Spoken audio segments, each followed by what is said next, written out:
오늘을 살아가는 묵상 시간입니다. 오늘 본문 말씀 이사야서 11장 11절과 12절입니다. 그날에 주께서 다시 손을 펴사 그 남은 백성을 아수르와 애굽과 바드러스와 구스와 엘림과 시날과 하맛과 바다 섬들에서 돌아오게 하실 것이라. 여호와께서 열방을 향하여 기호를 세우시고 이스라엘의 쫓긴 자를 모으시며 땅 사방에서 유다의 이산한 자를 모으시리라.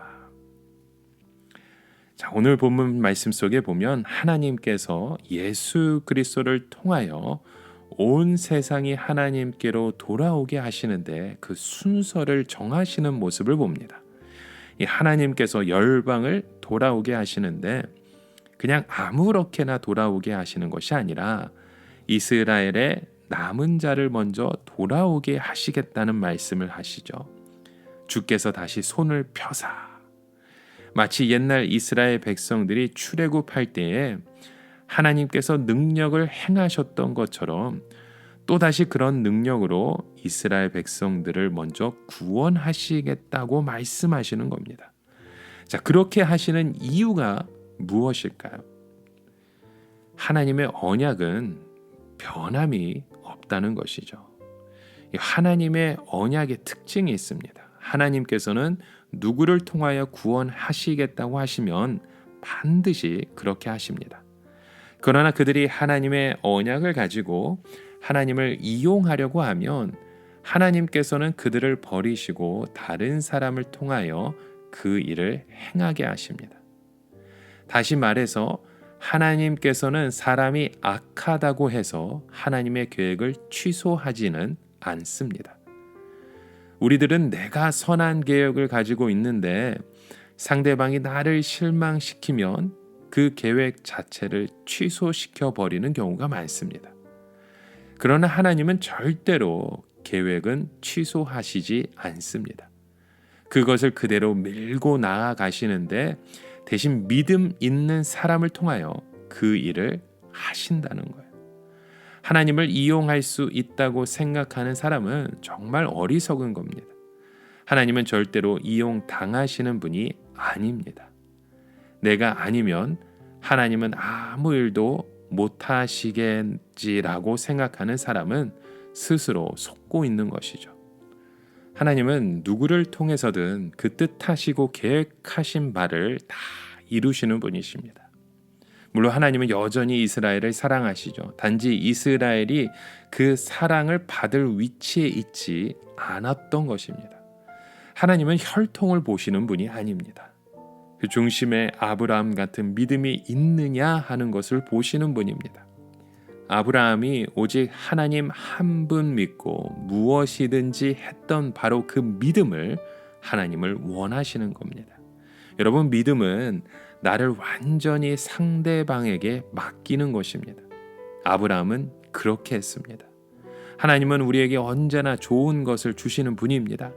어떤 때에는 나쁜 것을 주시는 것 같지만 실제로는 그것이 우리에게 가장 필요하기 때문에 주시는 것입니다. 그런데 이스라엘 사람들은 전혀 하나님을 믿지 않았습니다. 오직 자기 힘과 자기 머리만을 믿었죠. 그런 가운데 순수하게 하나님만 믿는 사람들이 남아 있었습니다. 이것은 완전히 기적 같은 일이죠. 어떻게 이런 사람들이 남아 있었습니까? 그들이 원래부터 믿음이 좋아서 믿음을 유지한 것이 아니었습니다. 그들도 남들처럼 믿고 싶었죠. 편하게 믿고 싶었고 세상과 타협하면서 살고 싶었습니다. 그런데 이상하게 그들은 안 되더라는 것입니다. 결국 그들은 수없이 실패하고 좌절하는 가운데 절대로 자기 자신을 믿어서는 안 된다는 것을 깨달은 사람들입니다. 이것이 바로 하나님의 특별한 섭리입니다. 오염되지 않은 믿음을 가진 사람이 남아있는 것 자체가 기적에 속한 거죠. 그런 사람은 만나면 금방 느낄 수 있습니다. 겸손하잖아요. 전적으로 성경 말씀에 의존하죠. 자기 자랑은 하지 않습니다. 또 하나님께서 그런 일들을 보여주시는 이유가 무엇이냐면 이방인으로서 부름받은 자로 하여금 교만하지 못하게 하기 위해서라는 겁니다.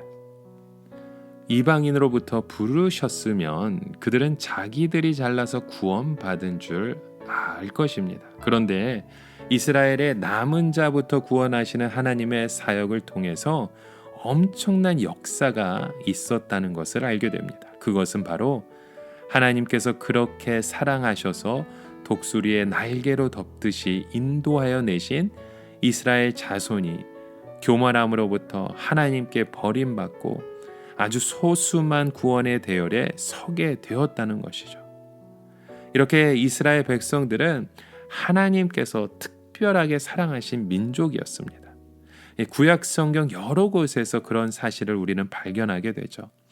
그런데 그렇게 사랑하셨던 이스라엘도 교만하여지고 말씀에서 벗어날 때 하나님께서는 무지무지하게 치시고 하나님의 나라에서 내쫓으셨습니다.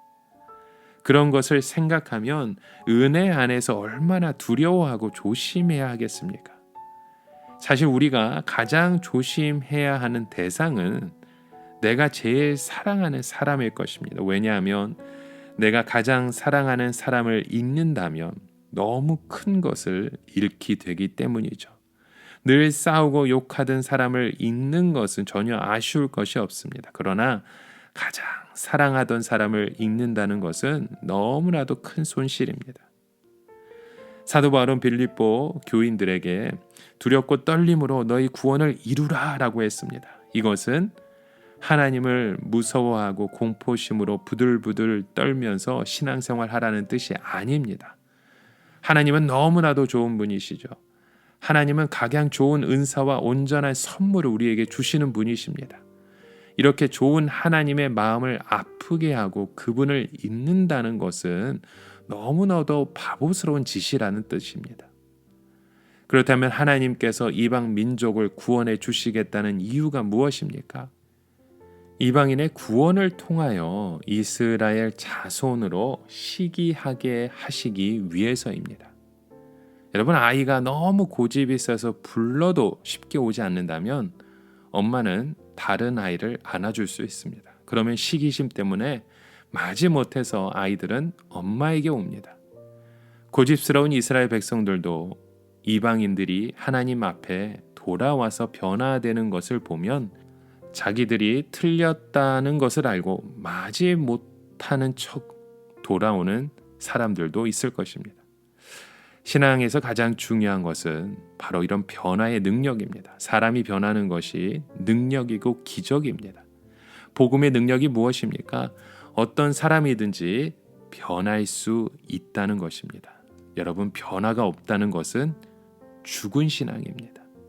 오늘 우리가 붙들고 사모하고 원하는 그 신앙이 바로 이런 변화의 신앙인지 아니면 여전히 죽어있는 신앙인지 그 사실을 다시 한번 깨달으실 수 있는 저와 여러분의 믿음의 고백이 세워지게 주님의 이름으로 축원합니다. 함께 기도합니다. 하나님, 우리의 삶 가운데 죽어 있는 자가 아닌, 우리의 교만으로 무너진 자가 아닌 우리의 삶을 변화시켜 가시는 하나님의 은혜 속에 주님의 은혜를 간구하고 찾아가는 귀한 믿음의 백성 되게 하여 주시옵소서. 그런 믿음의 과정들 속에 하나님의 은혜를 붙듭니다. 그 은혜 안에 함께 거하는 주의 자녀 되게 하여 주시옵소서. 예수님의 이름으로 기도드립니다. 아멘.